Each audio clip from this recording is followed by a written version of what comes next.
The significance of the Kizilelma engagement lies in the fact that it demonstrates a capability that had long been theorized but never shown in a real test. A jet-powered unmanned combat aircraft performing a complete beyond visual range air-to-air kill using an active radar missile guided by its own onboard radar and mission systems.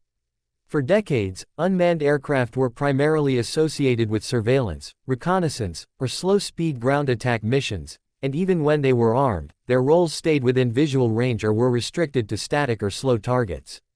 The step into BVR air-to-air combat represents a shift in the fundamental assumptions around how unmanned systems can influence airpower. Achieving a BVR kill is not a matter of simply hanging a missile under a wing and pressing fire. It requires a chain of capabilities, often called the engagement sequence. The attacking aircraft has to detect the target at long range, classify it, maintain a stable track, compute a firing solution, launch the missile at the correct moment, provide mid-course guidance, and ensure that the missile seeker transitions properly to its autonomous terminal phase. In manned fighters, the pilot is responsible for managing radar modes, interpreting clutter, deciding on launch points, and adjusting tactics.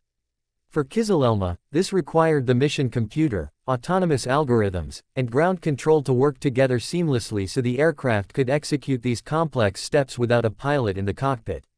The radar that made this possible, Aselsan's Murad AESA, contains thousands of small transmit-receive modules that allow the radar to steer beams electronically without moving mechanical parts. This design enables rapid switching between search, track, and guidance modes. For BVR engagements, the radar must detect the target as early as possible, which involves long-range look-up or look-down modes depending on altitude differences. The radar then forms a track file, which predicts where the target will be in the next seconds.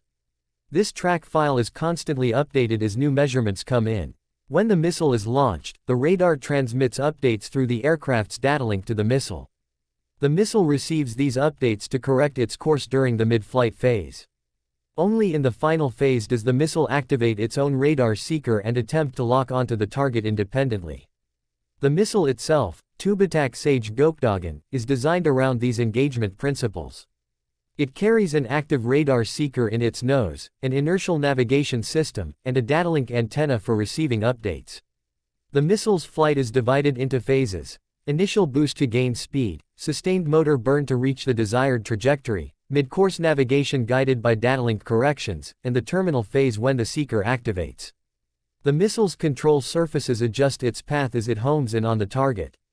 Achieving a kill requires sufficient energy at impact, meaning the launch platform must release the missile within specific parameters of closure rate, range, and angle. These parameters are calculated by the aircraft's fire control logic. For an unmanned aircraft, this logic must be encoded into its mission system because there is no human pilot to manually adjust for changing geometry. Kizilelma, being a jet-powered unmanned aircraft designed with fighter-like characteristics, has the speed and maneuverability needed to position itself properly for a BVR launch. Unlike large surveillance drones designed for endurance, Kizilelma is built to accelerate rapidly, climb efficiently, and maneuver aggressively. These qualities matter because the geometry of a BVR engagement often depends on altitude and closure speed. If the attacking aircraft is at higher altitude, the missile benefits from reduced air resistance and can achieve longer range. If the aircraft is moving rapidly, the missile adds that energy to its own, giving it a greater no-escape zone. This is crucial in BVR combat because the probability of success depends heavily on whether the target has room to maneuver away and bleed the missile's energy. Kizilelma's ability to get into an advantageous firing position demonstrates not only propulsion capability but also the maturity of its autopilot, flight control, and mission planning algorithms. The avionics and mission software had to fuse information from multiple sources, not only radar, but also passive sensors that detect electronic emissions or infrared signatures. This fusion creates a more complete picture of the battlespace. An unmanned aircraft processing this data must be able to distinguish between different kinds of signals, maintain situational awareness, and avoid misidentification. Although constraints and safeguards likely kept the test scenario simple, the fact that the radar, missile, datalink, and mission computer work together shows that the platform can manage tasks once considered too complex for unmanned jets. The system also had to maintain secure communication with ground control, but without relying on manual pilot interpretation of radar displays. Earlier phases of development were essential for reaching this point. Before it reached the stage of firing a real missile, Kizilelma had to prove that it could maintain stable radar locks, even when maneuvering. It had to demonstrate that its radar tracking and target filtering algorithms could handle the motion of a high-speed target. It also had to show that it could fly in coordinated formation with crewed fighters, which is important for future mixed-force tactics. Its simulated electronic kill against a crewed fighter was another step. It showed that the aircraft's systems could perform the engagement sequence digitally, without a live missile. The live test confirms that the digital engagement matched real-world physics. This success indicates that unmanned aircraft may soon take on missions that were once kept strictly for manned fighters. BVR combat is central to modern air superiority. Whoever can see and strike first from long distances usually has the advantage. If unmanned aircraft can participate in these engagements, air forces can distribute risk differently. Instead of sending a manned fighter to probe enemy air defenses or intercept an incoming threat, an unmanned jet could perform the initial detection and even fire the first missile. If it is destroyed, no pilot is lost, and the defending force does not suffer the same strategic or political impact as losing a crewed aircraft. This shift enables new tactics.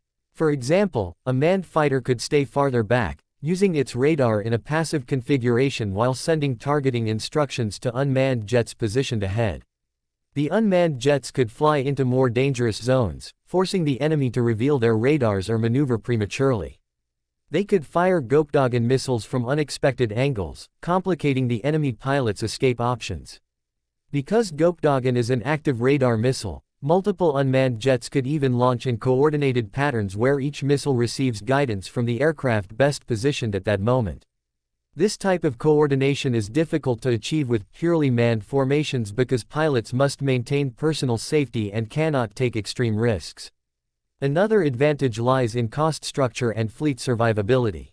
Traditional fighters are extremely expensive to produce and maintain, partly because they need to protect the pilot with complex life support systems, ejection seats, redundant flight controls, and heavily tested cockpit interfaces.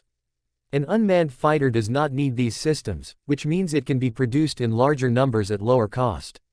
An air force could field larger swarms or formations of unmanned fighters that overwhelm an opponent simply through numbers and distributed sensors. Even if some are lost, the force remains intact. Kizilelma represents a step in this direction, a platform that combines respectable performance with a cost structure lower than that of full-size crewed fighters. The sovereignty aspect is also important. Because Türkiye developed the platform, the Murad radar, the Gokdogan missile, and the associated data links domestically, the entire kill chain is within national control. This allows upgrades to be made more quickly and without foreign permissions. It also allows adaptation of software, tactics, and electronic warfare capabilities based on national needs. As adversaries develop new countermeasures, the country can modify radar waveforms, adjust missile logic, or update guidance algorithms internally. This independence is increasingly important as global air combat evolves toward electronic warfare, jamming, and cyber measures that require rapid iteration. From a doctrinal standpoint, this achievement forces militaries worldwide to reconsider the boundaries between manned and unmanned aircraft. Historically, air forces were built around the capabilities of human pilots. Training pipelines, command hierarchies, tactical manuals, and even international law were structured around the assumption that pilots were at the center of air combat decision-making. With an unmanned jet demonstrating BVR capability, some of these assumptions begin to change. Pilots may become mission managers instead of primary shooters, overseeing groups of unmanned aircraft rather than performing all combat tasks themselves. The role of the cockpit becomes less about stick and throttle control and more about supervising autonomy, managing target priorities, and coordinating a distributed force. In the long term, the development demonstrated by Kizilelma could lead toward air power architectures where multiple unmanned jets conduct synchronized engagements. They could share data among themselves, allocate targets based on geometry, and decide which platform has the best firing angle. They could perform feints, causing enemy aircraft to waste energy defending against one threat while another launches the actual missile. More advanced autonomy could let them adjust to unexpected maneuvers by the target without requiring human input for every decision. This does not mean removing humans from the command loop, but rather shifting their role from direct control to higher-level oversight. There are also implications for how adversaries must adapt. Air defense systems that were optimized for detecting manned fighters may need to adjust to detect smaller or lower observable unmanned jets. Interceptors might have to differentiate between manned and unmanned attackers, but in the BVR environment, identification is already challenging. The mere presence of unmanned BVR-capable fighters forces adversaries to change their doctrine. They cannot assume that forcing a pilot into a dangerous maneuver will end the threat, because an unmanned aircraft is expendable and may not retreat. They cannot assume that destroying one attacker will break the attack, because there may be many more. This test also hints at future enhancements. The integration demonstrated with Gokdogan could expand to other weapons.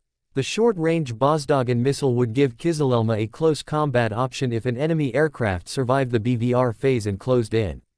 Air-to-ground weapons could be added for multi-role missions, allowing the unmanned aircraft to switch between air superiority and strike roles depending on what the situation requires. Improved engines could offer higher speed or greater endurance. If twin-engine variants are developed, they could support heavier radar arrays, longer-range weapons, or more advanced electronic warfare equipment. In such variants, the platform might rival some lightweight manned fighters in capability. Kizilelma's BVR demonstration is also important for its influence on global trends. Many countries have projected that unmanned fighters would become feasible in the 2030s, or later. By achieving a BVR kill earlier than expected, Türkiye accelerates the timeline. Other nations will likely re-evaluate their own unmanned combat projects, adjusting budgets and development plans. As more nations integrate unmanned fighters into their air forces, the structure of future air battles could shift from individual aircraft duels to coordinated engagements among multi-platform, partly autonomous formations. All of these factors show that the event is not just a technical milestone, but a marker of a transition in how airpower will be generated and applied. The combination of the Murat Aisa radar, the Gokdogan active radar BVR missile, the jet-powered low-observable Kizilelma platform, and the integrated mission systems demonstrates that unmanned aircraft are now beginning to take on roles once seen as the highest tier of air combat. This expands the scope of what unmanned platforms can achieve and reshapes expectations for the next generation of air operations.